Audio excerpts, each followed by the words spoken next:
Okay. Well, welcome back, everyone. The midterm will be marked fully shortly. It's already in the process of being marked, and I just have to adjust some things. Then the marks will be released within the next couple of days. Again, if you have any questions or want to review the midterm once you get the marks, just email your TA and they can coordinate that for you.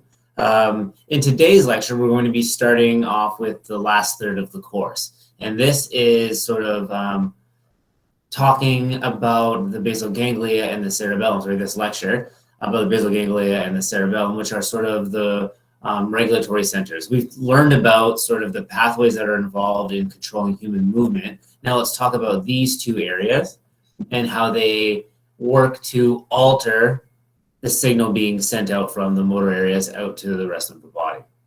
Okay? Now, with the asynchronous lecture, typically it's the beginning of the slides for the synchronous lecture.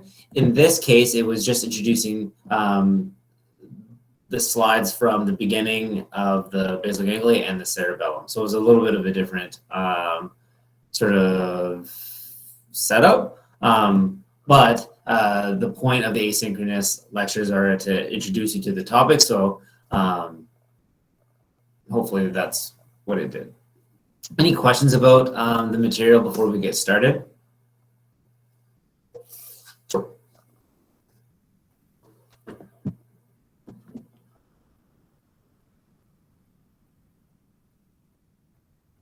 No questions? Perfect, okay. So lastly, where do we start? Where do we leave off with the basal ganglia? I've gone through these lectures, right? I think yeah.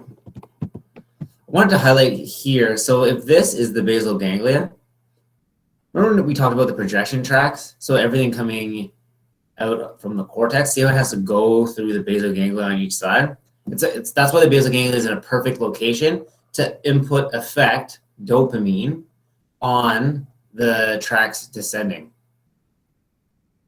Additional feature slide. Thanks, Carl. Additional features. Oh, right here. Perfect. So, Carl, anything before that you wanted to discuss? Like before this slide, I mean.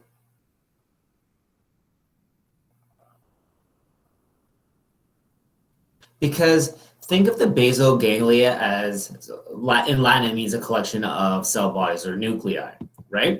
And so this is talking about how we have different loops of the basal ganglia. The basal ganglia's function, and a big one is motor, but the basal ganglia's function is integrating multiple areas and then regulating an output command.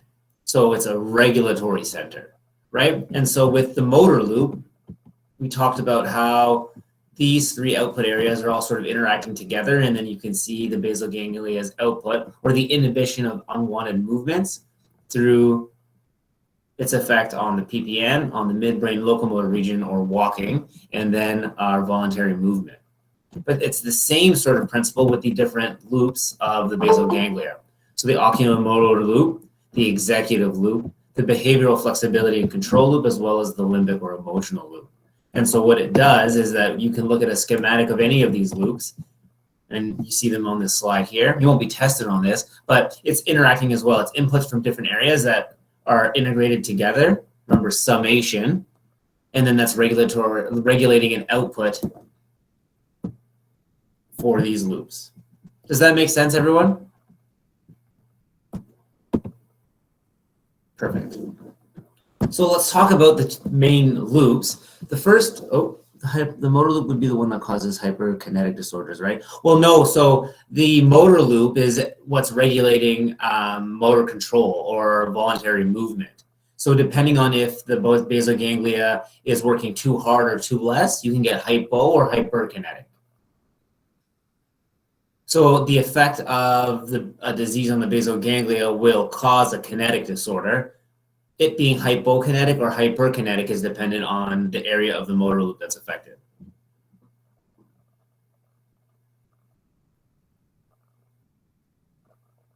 Yeah. Does that make sense, Hannah? So with the executive loop, this is not the motor loop, this is the executive loop. It is involved in, it's a decision-making loop that's involved in goal-oriented behavior. So it is evaluating information from perceptual decisions, planning, and then deciding actions in context. So an example would be, imagine, Hannah, you're driving to an intersection and it's a little bit trafficy, but the lights turns yellow. Now you have to decide whether or not to go or stop, right? So what sort of information would you be integrating in this hypothetical, again, based on driving? Well, if you drive.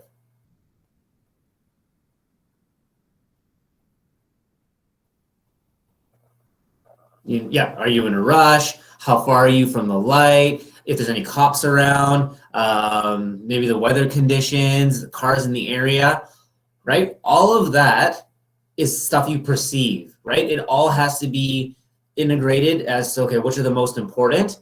So the executive loop is the final, okay, yep, go, right?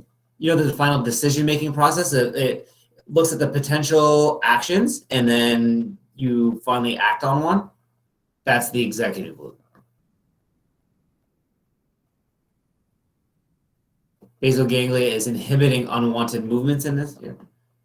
Is that why you hesitate? Oh, is that why you hesitate? The hesitation, it'd be in part the time of processing, plus you consciously perceiving and prioritizing stuff. So yes, but not only that, not only yes. Yeah. But do you understand? So, right, like, so if the basal ganglia in the motor loop is looking at the muscles you're activating and what you want to do, and then inhibiting it a little bit to make sure that the movement is smooth, the executive loop is taking perceptions and choosing if the goal that you wanted to do is feasible.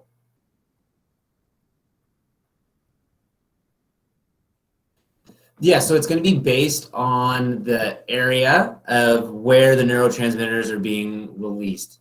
So hypokinesia in Parkinson's is going to be as the inhibition of the motor thalamus, whereas in Huntington's, you get a decreased inhibition of jerky movements.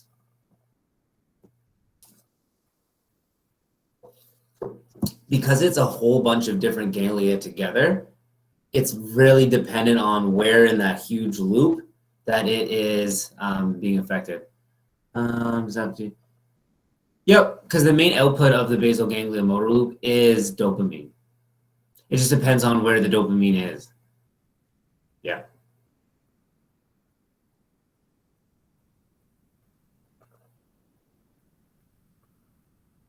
Does that make sense, Joseph?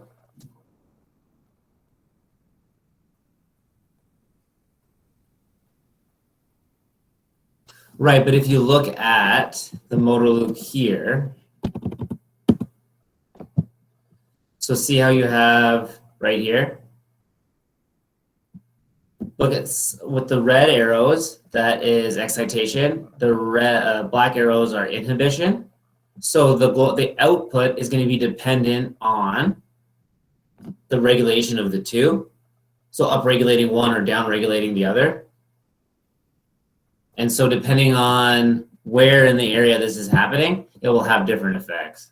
Yeah, so that's why. So if the ratio is off a little bit, plus what happens is that all of these are sort of situated together in different locations. So if you look back to this slide, see here, it's all interconnections, right? But depending on where the degeneration is, it'll get rid of one output center. So it's not as easy as just what is the neurotransmitter. It's like the ratio imbalance causes something to go haywire, and then certain areas are also not working. So it's like some of the wires are missing.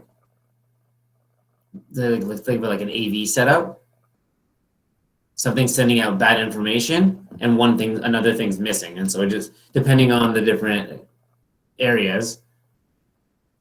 So if someone activates, we want to go back to that slide. So right here, yes. So if this isn't working, this goes haywire. Then that's why if you look at this slide right here, see how this isn't working? So this gets upregulated, the ratio is off, and then look how much bigger the black arrows are. There's decreased inhibition, decreased inhibition, decreased inhibition, except these areas are beside each other. So the PPN so this should be inhibited, but the problem is that it's not there in the disease. So you get decreased inhibition of the reticulospinal tract.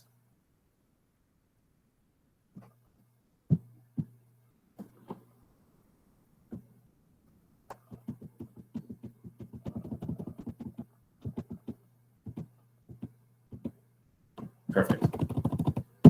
So everyone understood the executive loop?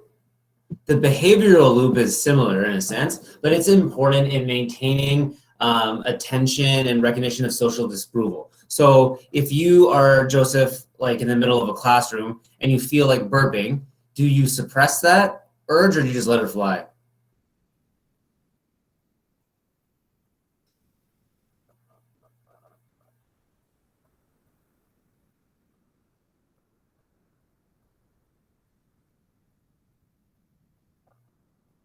And so that is the behavioral loop limiting that, right?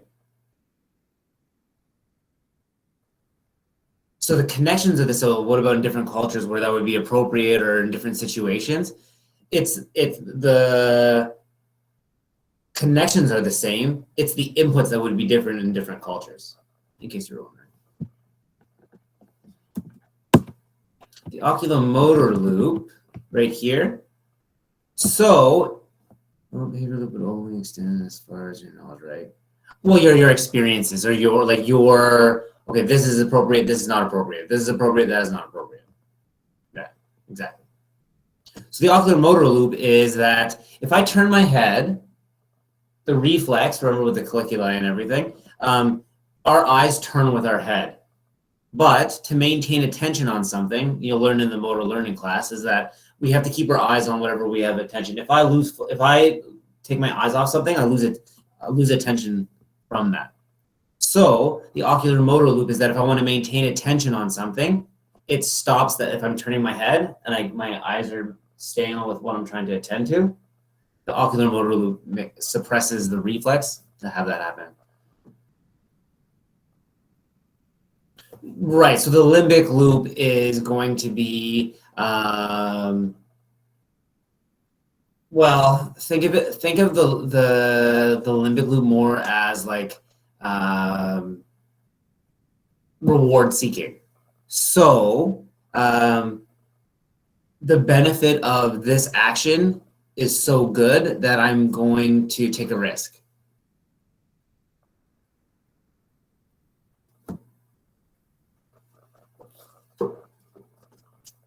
Yeah, so it's a little bit different. So it's not about suppressing emotions. It's about taking into context. Oh, okay, that's such a good idea. Like the risk of this is so good. That thrill, that's the limbic loop.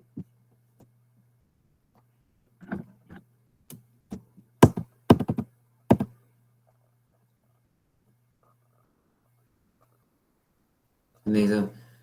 Well, no, it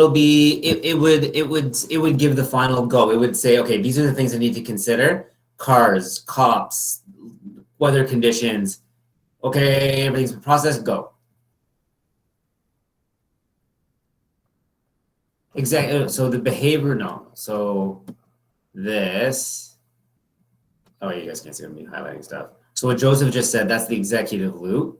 So lastly, the behavioral loop would be social and societal normalcy, doing things making sure that your actions are not going to be socially disapproved of.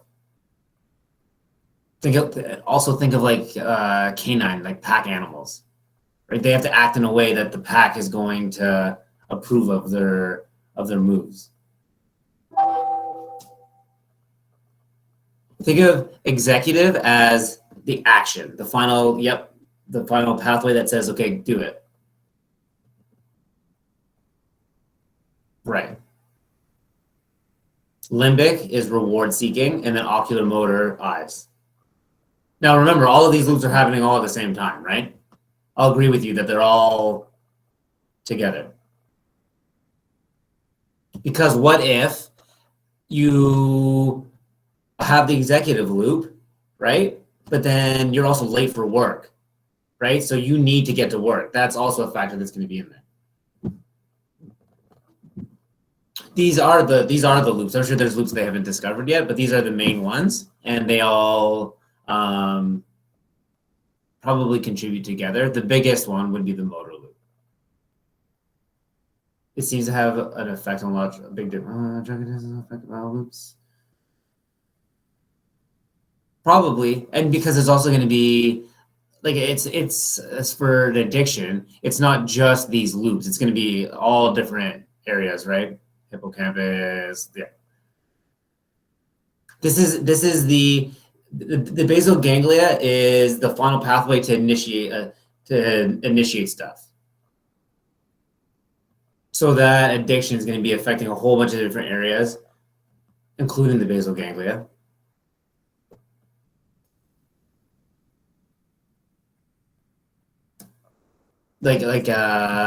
So their reward seeking loop is putting a higher emphasis on the reward, the thrill of it.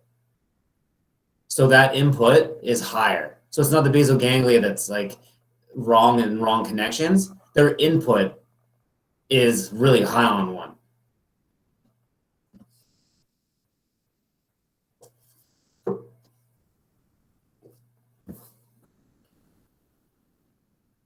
If someone touches out, so Jennifer's saying is what happens if someone touches a hot stove without thinking about it? That would be more. They didn't realize that it would be sore. Yes, that's correct, Joseph. But and then the problem with these neurotransmitter drugs is that think about how many different areas we use the same neurotransmitter, right? That's why you have different versions of the same drugs because it's about where the neurotransmitter tends to sort of get like put. Because the same neurotransmitter is going to have an effect on different areas. So it's hard with taking drugs for psychoses or for neurological disorders or for it's really, really difficult.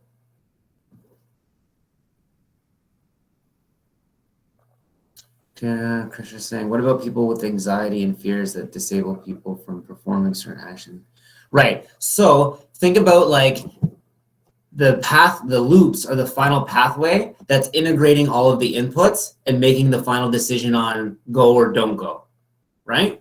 So in people with anxiety disorders, one of the inputs into their loops is really high at like whatever they're anxious about. So their loop is never going to say, yeah, it's okay, it's safe. It's always going to a huge input saying, no, don't do it, don't do it. And Hannah, yes, but also for all neurotransmitters. Think back, someone pull up the slide, the Venn diagram of how you can take like drug agonists and how they're, I forget what the slide was, but it has so many interactions potentially about where it could happen in the body. That's why.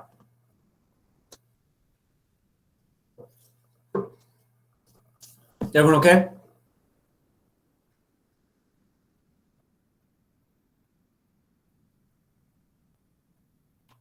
Perfect. So then in terms of disorders with the motor loop, they can result in kinetic disorders, right? Affecting movement. Hypo movement, they would have less movement, or the patient. Hyperkinetic would be they would have excessive movement. And so because of the outputs of the motor loop, the globus pallidus internus to the motor thalamus, so to the primary motor cortex and motor areas, the PPN, stepping pattern generators, sorry, the PBN to the reticulospinal tract, so your core muscles, and then the midbrain locomotor region for your stepping pattern generators. This is what would be affected in, or potentially affected in disorders of the motor loop of the basal ganglia. So the most common one that's discussed is Parkinson's disease. Now, do any of us know anyone with Parkinson's? Oh, Grey's Anatomy, yeah, for sure. Wow. Terrible, right? And so they're not really sure why it happens, right? They think that there is multifactorial reasons why it could happen. There's a genetic component. There is an exposure to different like traumas, history of autoimmune disorders. So Muhammad Ali, that so repeated trauma. There's different types. So again, it's going to be dependent on where in the loop that the disorder is actually happening. There's akinetic, tremor dominant, and mixed. Where's the slide with the, oh, right here, yeah. Yeah, so Muhammad Ali is Parkinsonism. It is a disease that is a degeneration that is mimicking Parkinson-like symptoms. Yes. That's in the slide coming up. So he actually doesn't have Parkinson's. He has Parkinsonism. But with Parkinson's disease, the mask, like, so think of like the two people that you know, Joseph, or whoever said they know people with Parkinson's. Think of the symptoms that they have. They walk really slow, and they have like freezing gait where they stop and can't move, and then they got to keep going. They got the hallmark sign is the pill rolling. Like this. Slow, really slow movement. They have like a mask-like expression on their face. No, they don't walk fine. Oh, your people?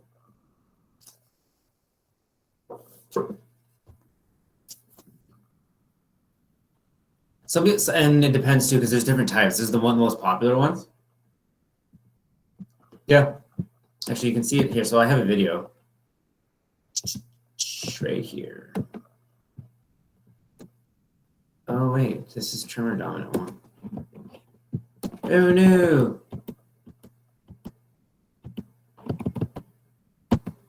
I had a video of the. This might be it.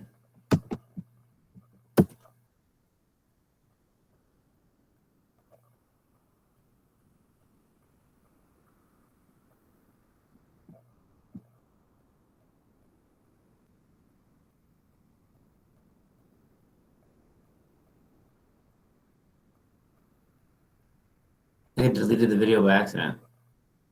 Hold up. Oh no, here it is. Okay. Can we all see this? So this is an example of someone with Parkinson's. This patient has a resting tremor, which you can see is affecting his left hand. Right later in the tape, you'll see it affecting his right leg and his right hand, and also his chin. It persists through most different positions of rest. This is a classical rest for a patient with Parkinson's disease in the fairly early stages. So, Joseph, what side of the body? What side? What basal ganglia? What side? When he tries the same on the left side, he finds it much more difficult, and the hand movements slow down. No. This is bradykinesia. When he's walking, his left hand is not swinging, but you see it is shaking. And even though we talk of patients having a resting tremor, this does very often persist into walking.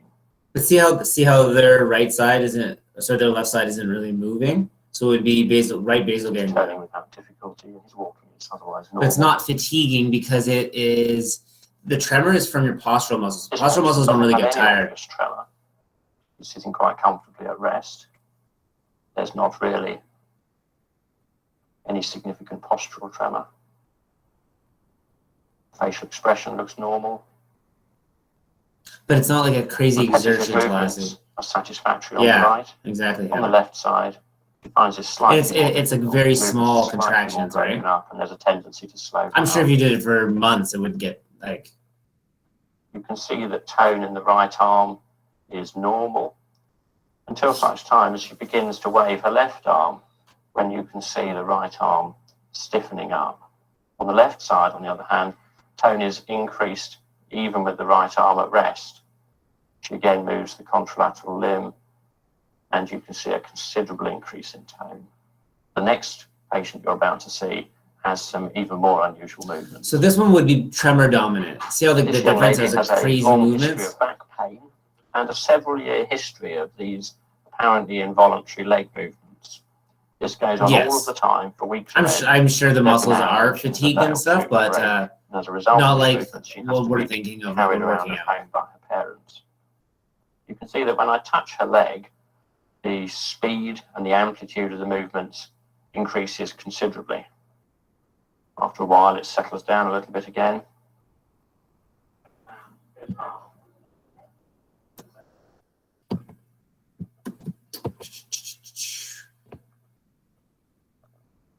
I don't think he knows.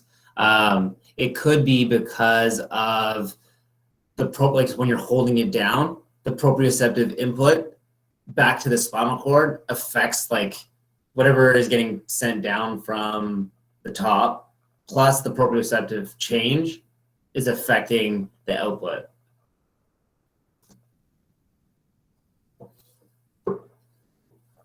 For sure.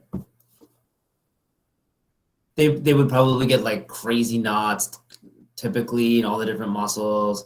But the amount of energy in those little twitches is a lot less than you think, John. No, because they're not, it's not hypertrophy. They're not, it's hypertrophy is from strong contractions. This is from little minute percent contractions repeatedly. Yeah. So let's talk about why. So these are weird symptoms, right? Why do they present this way? So here we have the effects of Parkinson's disease on, yeah. This disease is the effect of the symptoms are the effect of Parkinson's disease on the motor loops. So here's what happens, right? So there's decreased dopamine at the putamen. So if you look back to the slide, there was a decreased inhibition. So the globus pallidus upregulated inhibition. And so there was an increased inhibition of the motor thalamus and therefore the motor planning areas. So a decrease in voluntary movement. There is a breakdown in the PPN cells, which would inhibit the reticulospinal tract, so your core muscles, for rigidity. It would inhibit that. So because it's not there, they're upregulated. So there's an increased contraction of tone or of like core and posture. So if you look at this slide right here, Shane, no more putamen, so there's no inhibition. So therefore, this is overexerting inhibition to these three areas. This is the motor thalamus. This would be inhibiting the PPN, but it's not there anymore. See how the dotted lines? It's part of the degeneration. And so there's no inhibition of the reticulospinal tract. So here we see an increase in tone rigidity. So that's why they're all like, if you want to move, you have to decrease the tone of the core muscles in that limb. So that way, or the rigidity in that limb, so you can have fluid movement, right? Yeah. And then the last one is the stepping pattern generator. So then, and remember, there's a spectrum on how this affects certain people, right? It's just like a broad diagnosis. And so with like Joseph's people that he knows, they don't have stepping gait. They had just the tremors. Anything else? But here, this gives us the episodes of freezing gait. Does that make sense, everyone? Just the tremors. And they could be early on in the progression too. There's also different drugs that they could be taking.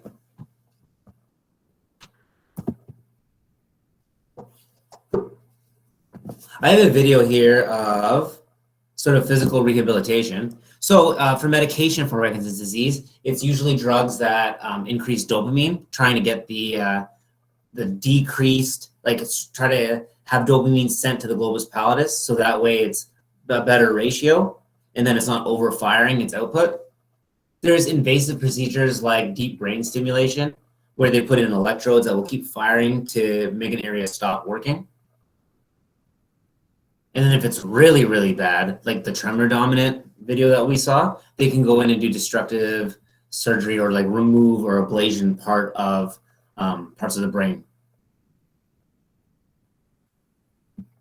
And then so for rehab, what rehab is specifically looking at, can you all, I forgot to set up this video, but if you all look at this video, it was from this machine that they were trying to sell me. But it's talking about Parkinson's rehab, and you're trying to, you want to improve voluntary control of muscles to make up for the fact that it's being inhibited, and then you want to work on stability.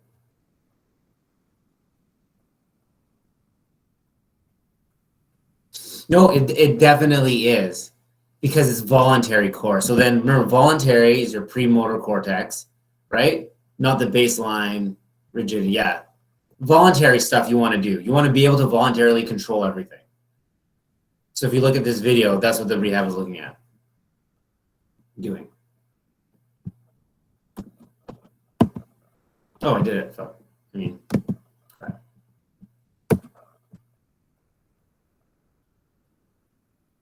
So the rigidity would still be there when they're sleeping.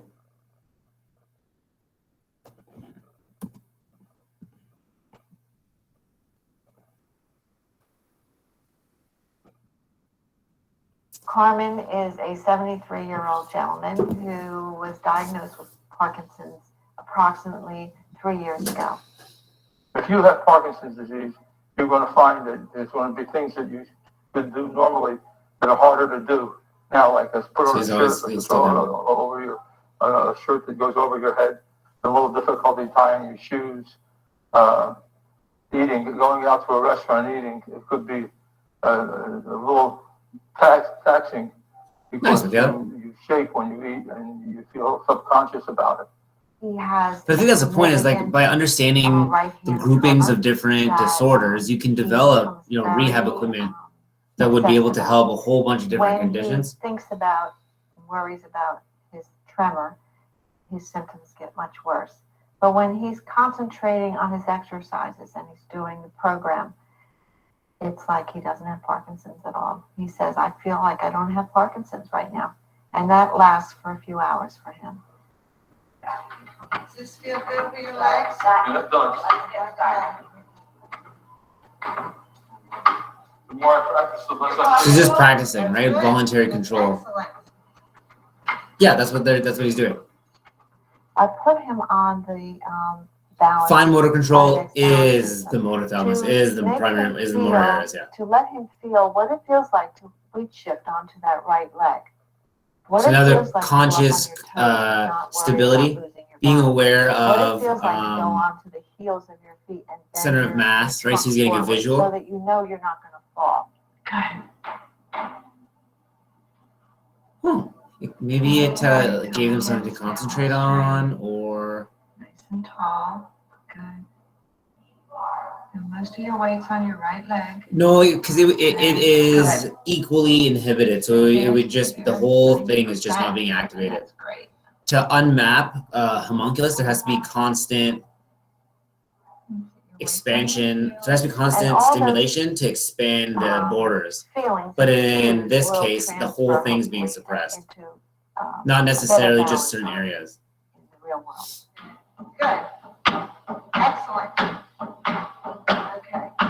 Research shows. So here that with stepping, he's doing this voluntarily transfers trying to into a kick bigger to like step when you're improve. walking on the ground. So that's why we're doing it on. Yes, sure. So then it's not atrophy of the tissue. That would happen because of unuse. So walking. So they're telling him to step so hard to try to make him voluntarily will help walk transfer into with a more walking typical gait pattern. better Because walking on typically regular ground. Parkinson's patients without the activation of the motor thalamus, they have stepping gait or shuffling gait.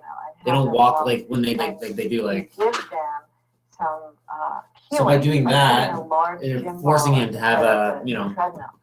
a more When regular that gym walk. ball is there, we're going at a comfortable pace. We ask exactly. the patient to take big steps and try to kick that ball in front of them. Try to hit that ball with their toe and then hit it with their other toe. So that they're doing right, left, and they're taking very large steps. Makes sense, right? So Parkinson plus syndromes are those that are neurodegenerative disorders that mimic Parkinson-like symptoms. And so just because people are presenting with these types of symptoms, it may not be specifically Parkinson's. It may be another neurogenetic disorder that's affecting the different loops or different areas to give similar features. So things to look out for, you wouldn't be tested on this, but that would imply Parkinson plus syndrome would be it's starting very early in life. That's not typical of Parkinson's disease. When it progresses rapidly, usually not Parkinson's disease, or breathing issues, not Parkinson's. We have other examples here. And then when we had talked about Muhammad Ali, now we're talking about Parkinsonism. And Parkinsonism, as a term, encompasses disorders that present like Parkinson's disease, but are not they're not Parkinson-like degeneration.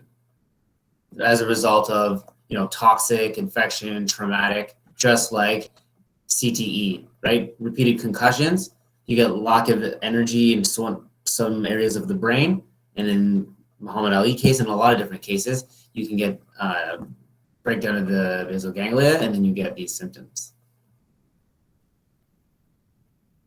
Now, I don't know if you guys remember from the neurotransmitter lecture, but do you remember schizophrenia, where you have an increase in dopamine? So there's increased inhibition, and so the areas are dissociated. You're dissociating from reality cognitively. So schizophrenics get dopamine antagonists, right? So they get drugs that remove dopamine. So if you take them long enough, you're going to develop Parkinson-like symptoms. Does that make sense, everyone? Here are some cool hyperkinetic disorders. So these are disorders that are going to be, we're not going to get into the different ways that they're affecting the loops, but the way that these occur is that there's going to be probably no inhibition from the basal ganglia, and then you get hyper.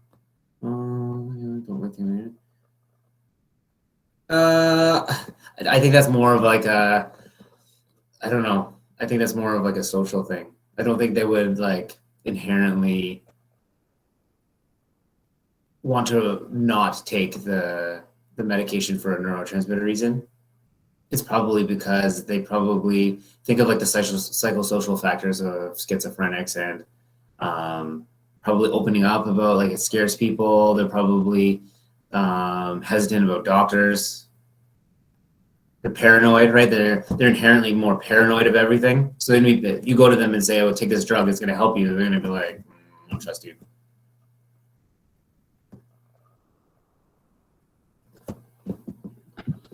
Does anyone know of Huntington's disease? So remember, there's hypokinetic disorders. Hypokinetic is Parkinson's disease. Hyperkinetic disorders are the ones we're going to talk about here. The first one is Huntington's. This is not common, but it's a well-known one, and it is terrible to have. So it's autosomal dominant. So if you have a parent that has it, then you have a 50% chance of having it yourself, which is terrible. I have a video here, but what happens is that the problem with Huntington's is it causes severe movement problems. So here, let me show you guys. There's a lot of things. Do you guys have TikTok? You want to look up any of the disorders, go on TikTok and just look up stuff. Watch. One sec. Can you say hi? So this is Huntington's. See spastic motion? There's no inhibition of any motion. It's just terrible. Tell everybody hi.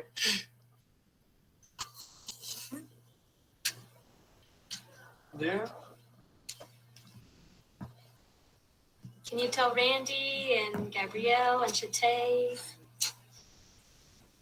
They say hi? Yes. I give him a big old smile. Show them your birthday smile.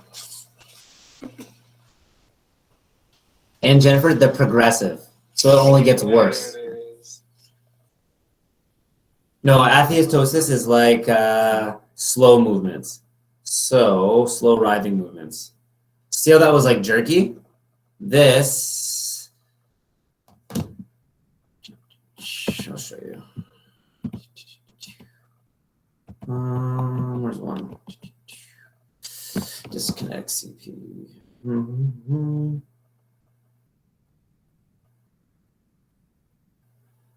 Hi everyone, this is Cleo and I'm a support worker Gabby, and today we're just getting ready to Okay. go to the So movies if you look at the and motions, shopping day. this So I just one, wanted they're to talk to you slow. today. They're slow, writhing, purposeless movements. Bit of a fit check, just to get us So if you see the started. movements are much slower, right? It's a constant slow movements, purposeless movements. Whereas with Huntington's, that was fast, jerky.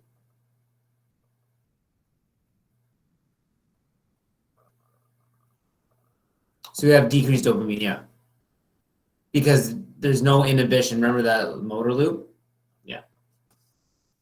But with Huntington's, because it is not just a loss of neurotransmitter cells, it's a degeneration of the brain. Watch. See the difference? So here we have a normal brain. Look at the size of the ventricles. Here, look at the ventricles are so much wider. It's because there's degeneration all through here.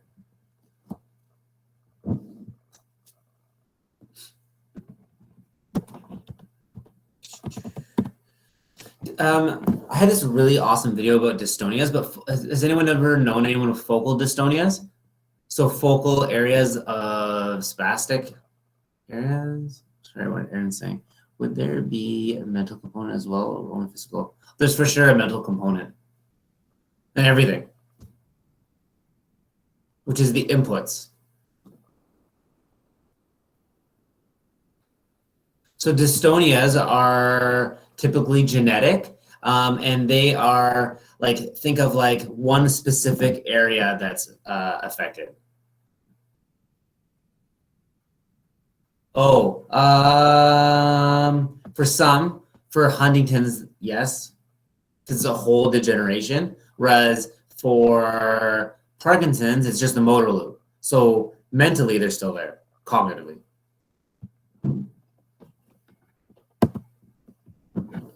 So Tourette's disorder, has anyone, so we talked about Huntington's, we talked about dystonias. What about Tourette's? Has anyone ever heard of Tourette's? Yes, that's true, Anna. And dystonia is one, yeah. So Tourette's disorder, here, let me.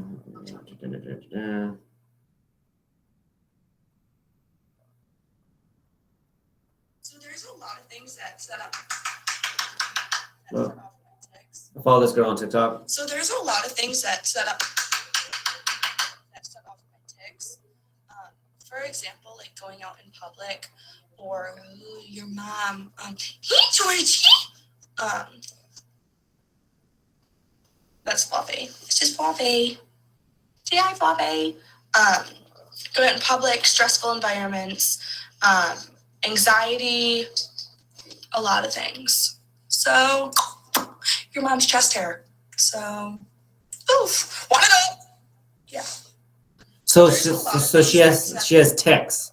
So she is involuntarily saying stuff and doing stuff. I don't know if you guys recognize that. It's just that's not on purpose. So there's not a lot of force behind it, right? So they're involuntary tics are very quick. So it's not like the tick would involve her picking up something, grabbing something, and kicking it. But let me show you.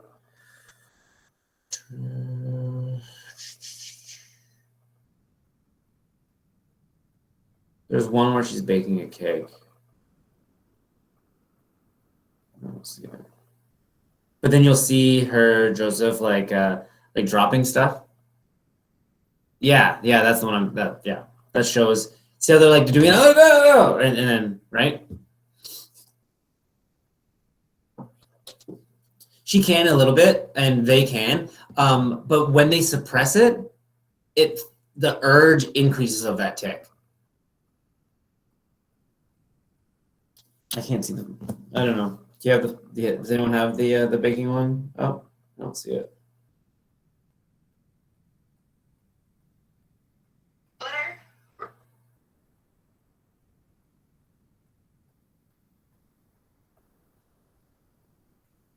Anyway.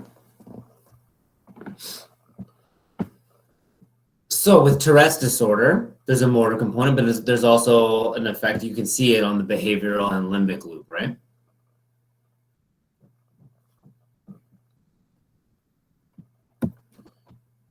So is that okay, everyone? Oh, can suppression of tics be potentially dangerous? It just increases the urge, right?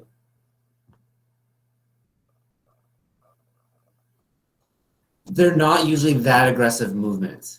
Whereas if you were to look at Huntington, like Google up on TikTok the Huntington's patients, right? Or the one with like the tremor dominant Parkinson's disease, those movements are significantly more forceful. So that could potentially lead to strains and sprains. The Tourette's tics are more like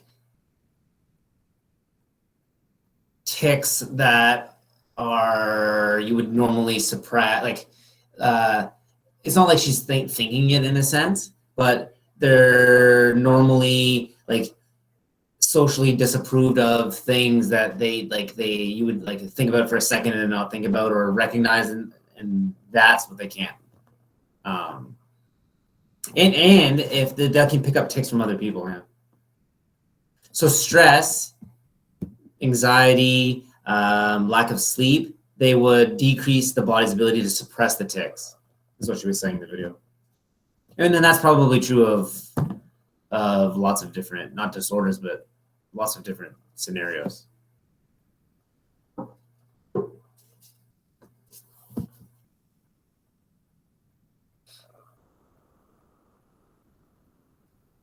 Yep. But also different output centers.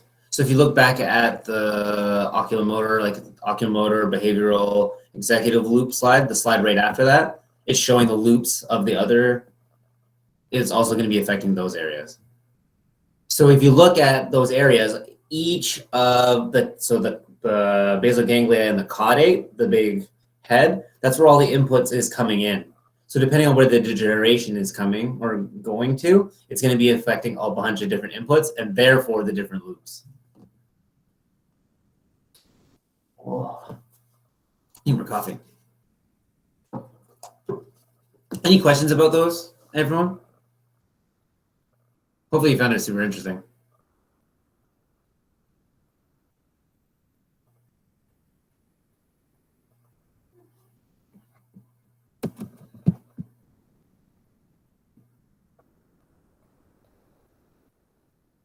It probably has a more of an effect. I think all of them affect all the loops in a way, right? I think that this probably has a more profound effect that we can visualize, that we can observe, right? So this observably is affecting what loops more?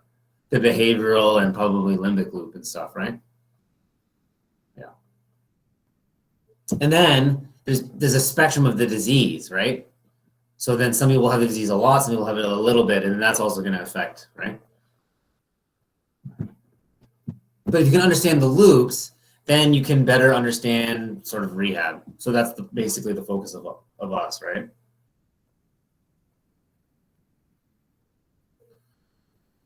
So think of the basal ganglia motor loop specifically as inputting information and then sort of inhibiting the motor neurons coming down, right? So it has an effect on the force of the muscles. The cerebellum is about the order in which you activate your coordination of your muscles. Okay? So we talked briefly in the asynchronous lecture about the cerebellum. What slide did we leave off on? Carl?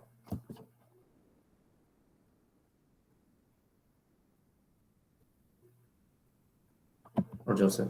Or anyone? The anatomy part of it. We talked about here. These are the air. So this is what the cerebellum does, right? We've talked about the inputs, right? So we have the internal feedback tracks, and then right what we intended to do versus what we actually did. That's the proprioceptive tracks. And so our cerebellum is remembering the order in which we would want to fire our muscles, right? This is what the cortex looks like. So it's gray matter. It's just like the cerebellar cortex. We have just like the cerebral cortex, we have a cerebellar cortex. The Purkinje fibers are right in the middle. And so the inner neurons are actually on the most out layer and then the internal layer. And so this is input is summating and then the firing of the Purkinje fibers. These are the lobes. So there's two hemispheres, just like in the cerebrum, except if you look underneath, there's the follicular nodular lobe. See these nodules? That's for the equilibrium part. And then if you look at it from top view, see how there's like a line down the middle? So on the cerebrum, there's a line indent, right? A sulcus. Here, there's a ridge. That's what's called the midline vermis. Because it looks like a worm, midline vermis. And so when we were discussing cerebral anatomy, there was the different lobes, each associated with a different area. There's three main areas in the cerebellum, not really lobes, but it's more about how close to the middle they are. So in the middle,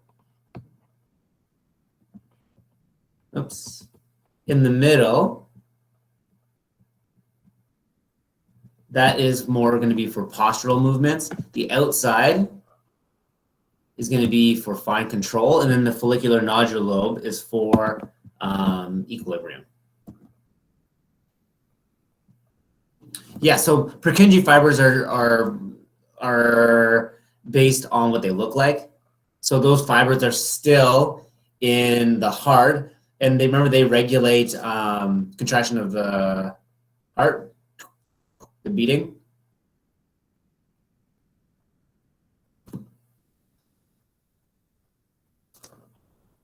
It's like they're neurons, right? So those neurons are also the output of the cerebellum.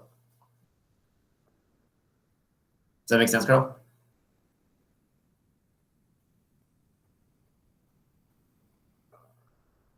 Yeah. Cool, right?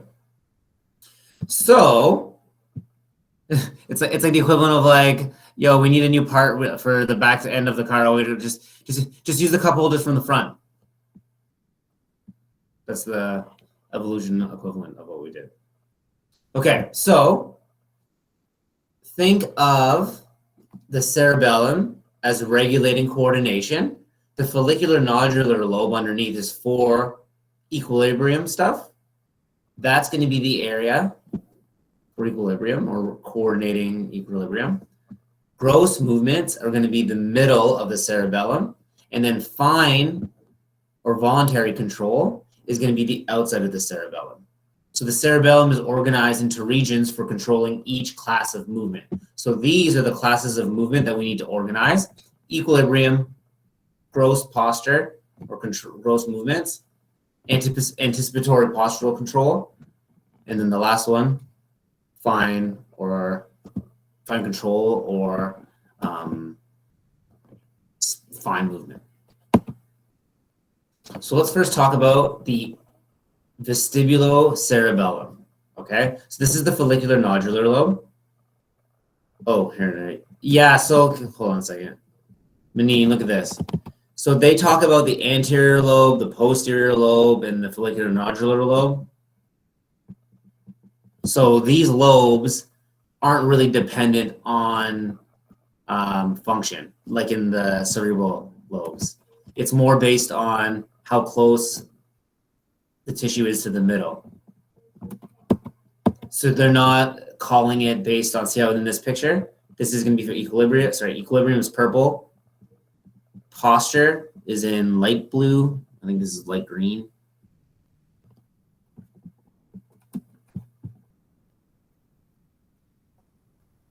Does that make sense? It's more based on here.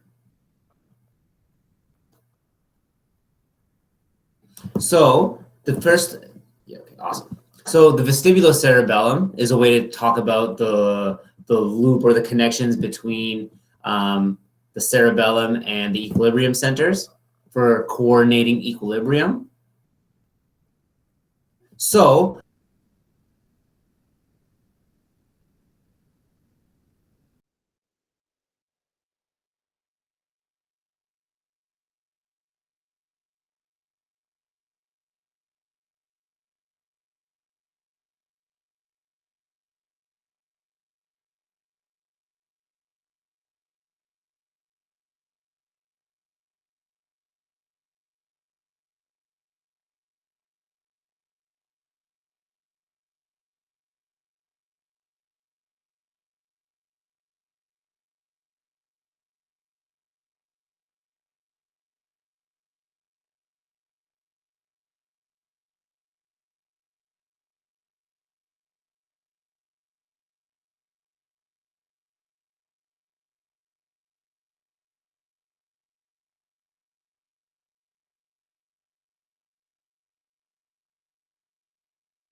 coming back.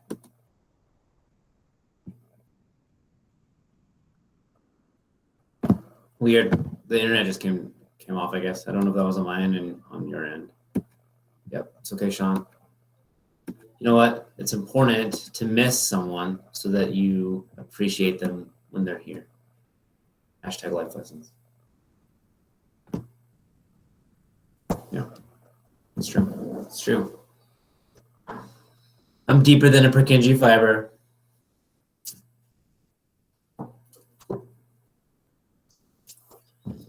Do we? So do we understand? Oh, so what was the question I was asking you? Okay, so of the what were the medial upper motor neuron tracts that we learned about? There was the reticulospinal, the medial corticospinal, and then the medial and lateral vestibulospinal tracts. So if we're thinking about the cerebellum, the follicular nodular lobe underneath is for coordinated equilibrium. Which tracts would it influence on? The medial and lateral vestibulospinal tracts, right? The spinocerebellum is the class of movements for gross movements. This is the middle, so the vermal and paravermal regions of the cerebellum. That's going to be for coordinating core posture gross movements. So which upper motor neuron tracts is that going to be affiliated with?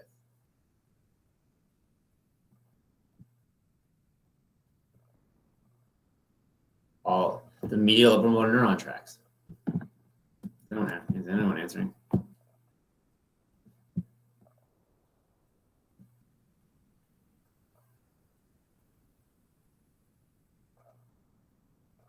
Does that make sense, everyone? So if you look at, see how it's color-coded? So light green is associated with the cortex, fine control. See, blue is associated with the brainstem, medial corticospinal tracts, the medial upper motor neuron tracts, and then the purple is with the inner ear. So therefore, the last class of movements, fine control, which is the most important for us in terms of motor control and motor learning. This is why it's called the cerebrocerebellum. It's going from the cerebrum to the cerebellum, that connection. So this is where the cerebellum is going to have an influence on the lateral upper motor neuron tract, specifically the lateral corticospinal tract. for fine control. That's the part of the area that's coming from the primary motor cortex, or the homunculus that Joseph was talking about.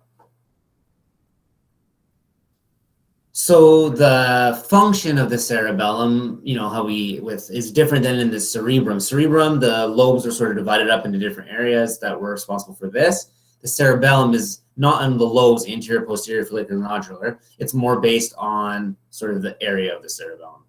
So follicular, nodular, yes, equilibrium. The middle of it, core and posture. The outside, fine control.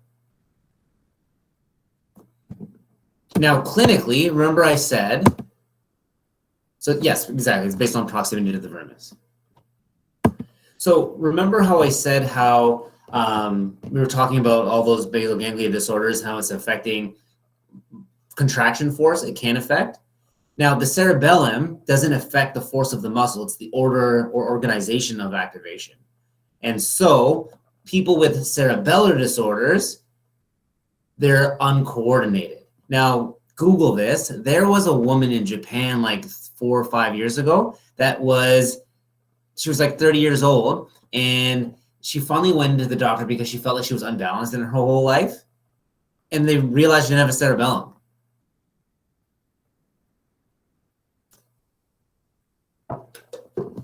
Yeah, Google it.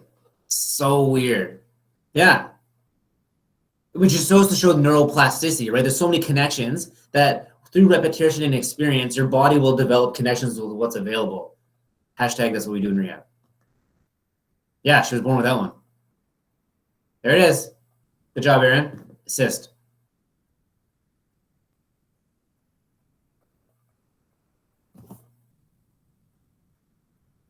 Yeah. Any connections that are available, right? So think of the connections that you're always using will now get prioritized, and then your body will start to use them more. And then think of everything as a relay center in the neurological system, because functionally, Joseph, remember, it was just electrical signal from one area to another. But the key was that there's so many interneurons in between that have developed that one connection can lead to influencing 8 other areas, which now influence 8 other areas, right? So it's all connections. I guess it would just be trying to improve the connections, just like in the rehab that we saw with the Parkinson's disease. And then you tailor your rehab to, first, daily life stuff, activities of daily living. What do they need to do to survive? It's not like this lady's going to present like, I'm a little bit dizzy, but I want to be a professional volleyball player. You're going to start off with, well, what do you find is most limiting in your day? How do we deal with that? And then we progress from there. So the point of what I'm trying to say in terms of clinical symptoms with someone that has a problem with the cerebellum is ataxia, uncoordinated movement. It's not spasticity.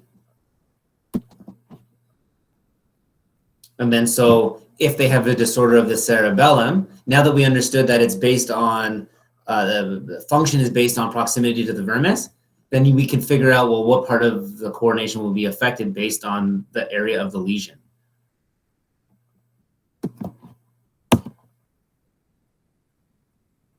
Romberg, so clinically, people come in that are, let's say they'll have poor balance, right? So you always want to, this is it's called Romberg's test. It's super simple. But clinically, if someone's presenting when they have uncoordinated movement, right? You always want to rule out cerebellar, right?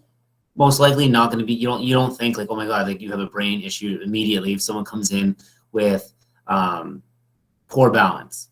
But this is a quick test, because if someone, so remember how humans use vision as primary, right? So you get someone to stand, and if they have pretty good balance, but when you close when they close their eyes, then all of a sudden they're unbalanced. You have them stand, arms up, eyes open, look for their balance, close their eyes, look at their balance. If they're good with their eyes open, and then they have poor balance with their eyes closed, that would infer a proprioceptive issue. And vision, when available, supersedes it all because as humans, we primarily use vision. If someone has a cerebellar issue, doesn't matter if they have vision or not, they're going to be unbalanced. Yeah, it's a pretty common one. We understand that though, right, Joseph? Does everyone understand that? That with people presenting with an imbalance or stability problem, it could be for sure a brain thing, but you want to rule out that it's not. Yeah, it's like it's right underneath it.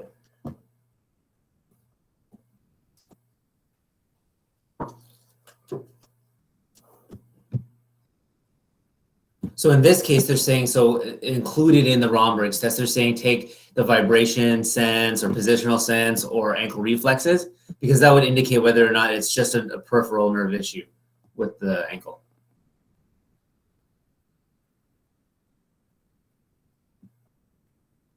For which part do you mean, Anna?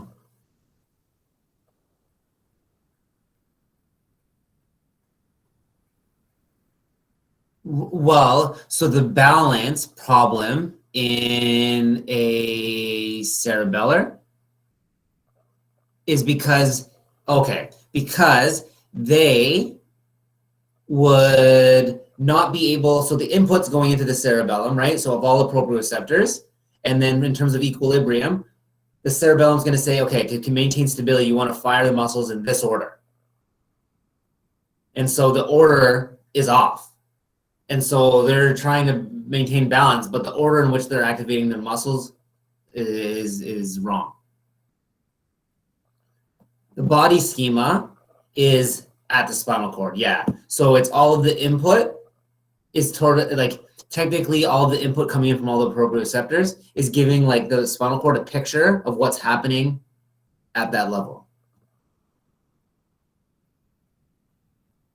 That makes sense, right? Perfect. Any other questions? Because then we're all done. Talassi, now it's time for your midterm.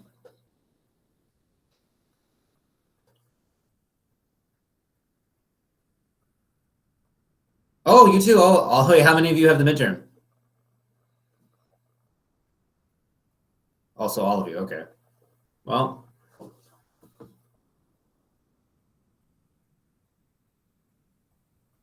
just know that I'm with you all in spirit. If any of you get like a twitch while you're writing the exam, think of me.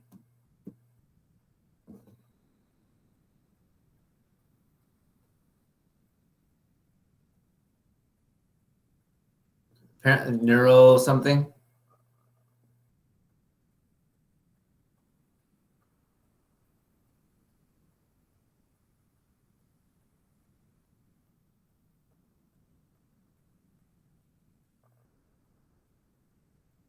Like Nav? Like haircutter Nav?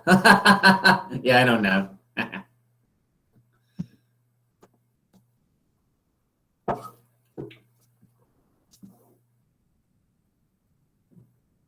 Some people have a midterm right now, apparently.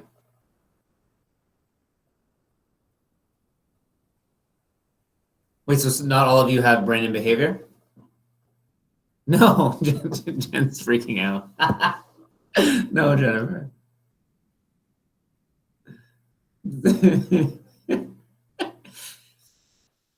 No one talk about midterm stuff in front of Jennifer, please, okay?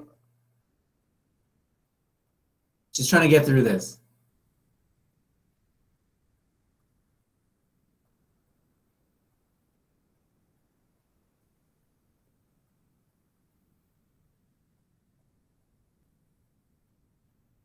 Oh, okay.